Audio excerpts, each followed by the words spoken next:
चटकदार बाय मोहिनीमध्ये आपल्या सर्वांचे स्वागत आहे। आज आपण आषाढ महिन्यात स्पेशल भोपळ्याच्या घाऱ्या बनवलेल्या आहेत।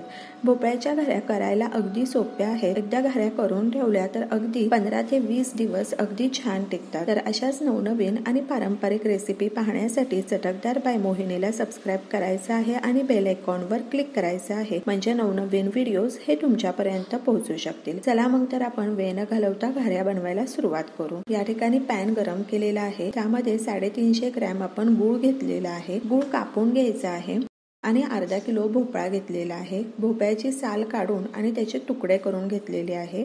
भोपळा आणि गूळ व्यवस्थित मिक्स करून घेऊ आणि झाकून ठेवायचं आहे मध्यम आचेवर। 2 ते 3 मिनिटांनी झाकण काढायचं आहे। भोपळा एकदा वर खाली करून घ्यायचा आहे आणि पुन्हा झाकून ठेवायचं आहे। या ठिकाणी भोपळा व्यवस्थित शिजण्याकरता आपल्याला 15 मिनिट लागलेले आहेत। तर भोपळा व्यवस्थित शिजला आहे। आता आपण तो थंड करायला ठेवू। तर या ठिकाणी भोपळा थंड झालेला आहे। आपण मिक्सरमध्ये फिरवून घ्यायचा आहे। भोपळा मॅशरने मॅश केला तरी चालेल किंवा चमच्यानेही तुम्ही बारीक करू शकता। गुळपाणी आपण परातीत काढून घेतलेला आहे। वाटलेला भोपळाही त्यामध्ये घालायचा आहे।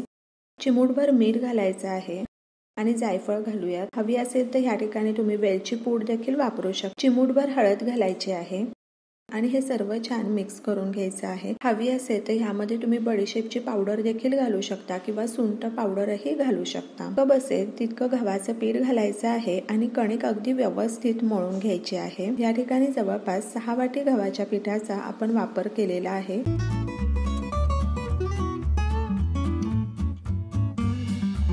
एक चमचा साजूक तूप घालायचा आहे आणि कणिक अगदी व्यवस्थित मळून घ्यायची आहे।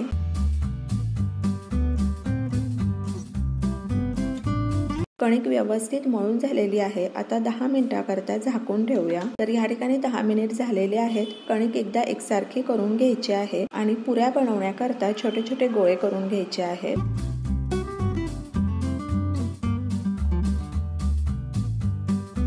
चला मग तर घाऱ्या लाटायला सुरुवात करू। कणकेचा गोळा सुक्या पिठामध्ये घोळून घेऊयात आणि घाऱ्या लाटायला सुरुवात करू।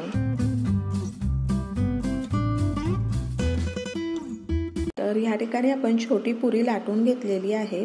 आता पांढरं तीळ घालूयात आणि पुरी लाटून घेऊयात। पांढऱ्या तिळाऐवजी खसखसचा वापर केला तरी चालेल। तर अशा प्रकारे आपण सर्व पुऱ्या लाटून घेणार आहोत। पुऱ्या आपल्याला अगदी पातळही करायच्या नाहीयेत आणि जास्त जाडही ठेवायच्या नाहीये। मध्यम अशा पुऱ्या आपण लाटून घेणार आहोत। तीळ लावल्यामुळे पुऱ्या दिसायलाही छान दिसतात आणि खायलाही त्या चविष्ट लागतात।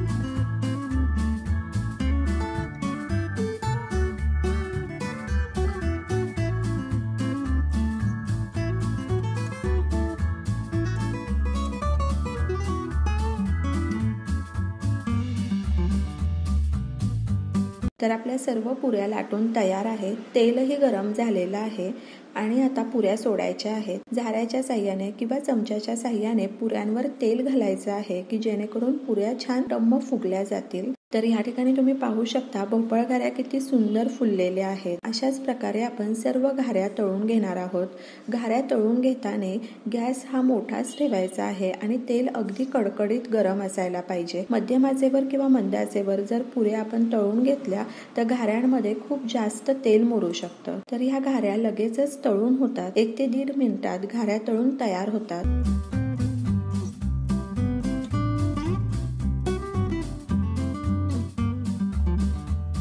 या ठिकाणी आषाढ महिन्यात स्पेशल पौष्टिक आणि मऊसूद भोपळ घाऱ्या तयार आहे। भोपळ घाऱ्या अप्रतिम झालेल्या आहे।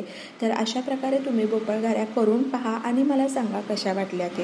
तर अशाच नवनवीन आणि पारंपरिक रेसिपी पाहण्यासाठी चटकदार बाय मोहिनीला सबस्क्राइब करायचं आहे आणि बेल आयकॉनवर क्लिक करायचं आहे, म्हणजे नवनवीन व्हिडिओज हे तुमच्यापर्यंत पोहोचू शकतील। आणि वेळात वेळ काढून तुम्ही माझी ही रेसिपी पाहिली तर त्यासाठी तुमचे खूप खूप खूप धन्यवाद। पुन्हा भेटूया अशाच एका नवीन रेसिपी बरोबर।